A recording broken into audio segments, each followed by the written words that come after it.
Hi there and welcome to our 5-minute moment, Eat, Learn, Celebrate here on our Twitch channel. Thank you for watching on YouTube as well if you are. My name is Chef John. I'm Chad Cooper. And today, Chad, the question often comes up. What do I actually need as far as a kitchen gadget is concerned? And there's quite the market for kitchen gadgets. You mean like for Wolverine claws for doing shredded meat? Yes. I need those? Yes. And watermelon knives and banana peelers. We honestly could do an entire segment where, on our Twitch channel, we go through one of our stores and just, oh, look at this. There's a thing for just slicing eggs. But I mean, I guess granted, if you do slice a lot of eggs, then it'll come in handy. And that's the core of what we're getting to here in this moment is that whatever it is that you do a lot of, you're going to need that gadget. But if you're just starting out, or maybe you're thinking about revamping your kitchen, or just maybe getting rid of some clutter. Maybe you finally opened up that junk drawer. Do you have a junk drawer in your kitchen? Yeah. I know, I grew up with a junk drawer. You're finally emptying out that junk drawer and saying, what do I actually need? And as a starting point, I think that a really good place to start is with just 5 simple kitchen gadgets that you can do just about anything with. Only 5? Only 5. Okay, I'll believe it. Okay, so the first one is, and I actually carry this around on my sleeve. He does, actually. You could say I wear my heart on my sleeve. And everybody kind of thinks it's funny, like, ah, ha, ha, you have a spatula on your sleeve. But you know how often it comes in handy? And it's not even a big one, but even just having one. It's just, I've seen you whip it out on many occasions just for whatever reason. Yeah, absolutely. You never know when you need to get the last bits of something out, or even to just quickly stir something. Well, and I've seen you use it for like evening out like glaze on stuff with the back end, and like it's a multi-purpose tool. Yeah, absolutely, absolutely. Now, the next one for stirring is going to be a wooden spoon. This is a classic. It'll never go out of style, as many times as people have tried to take it out of style for whatever reason, but it's a classic for a reason, and that's because it just works. Yeah. Now, the difference between these two is pretty simple.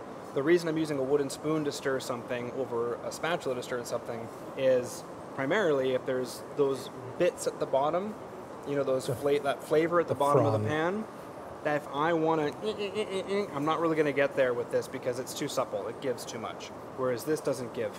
No. Yeah. Okay. And over time it will crack. Just replace it. And there's different sizes of these too, but I'm using small ones. Yeah. Worst case, you can always grab a bigger one if you need, but those work really well for every other job. Absolutely. Next for stirring is a whisk. And there's different kinds of whisks, different sizes of whisks. Any whisk will do. So far we have a spatula, a wooden spoon, and a whisk. And all we've talked about, Chad, is stirring. And I think what we're getting at here is that when you're in the kitchen, You stir a lot? you stir a lot. And these are 3 different ways to stir. Okay? You could say we're stirring the pot, Chad.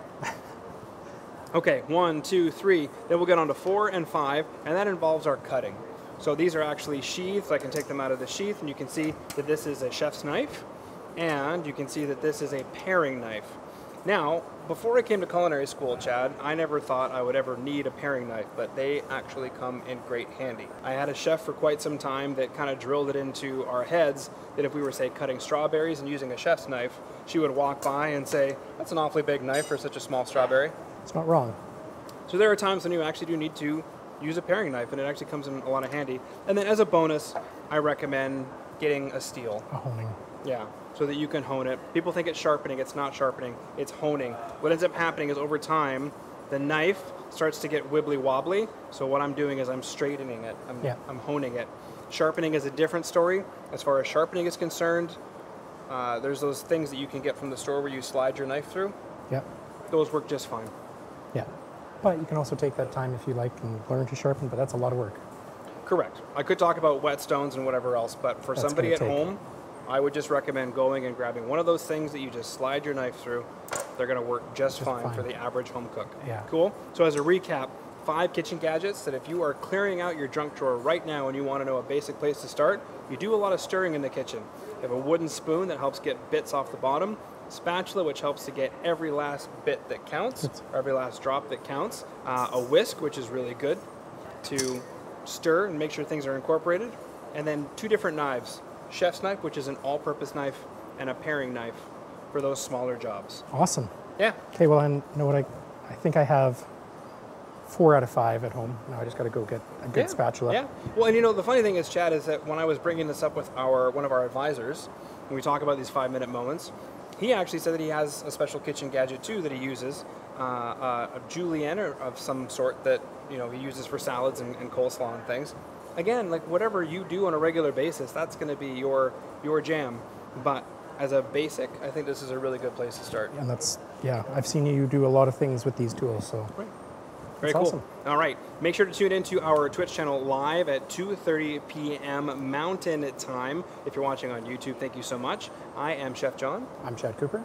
And have a beautiful rest of your beautiful day.